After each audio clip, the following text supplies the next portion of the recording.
Здравейте, казвам се Лъчезар Иванов. Работя като рехабилитатор в Авис Медика, болницата за рехабилитация и продължително лечение. Днес ще покажем качване и слизане по стълби с патерици. Първо изравняваме краката с здравия крак. Качваме стълбите.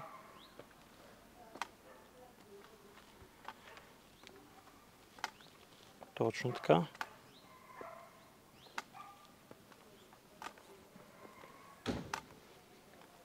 Много добре. Сега се завъртаме.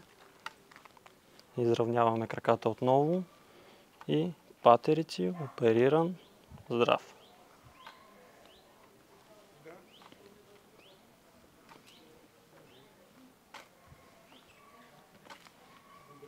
Много добре.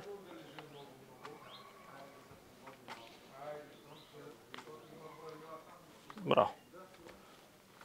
Златното правило, което може да кажем е, че винаги качваме стъпалата с здравия крак и ги слизаме с оперирания.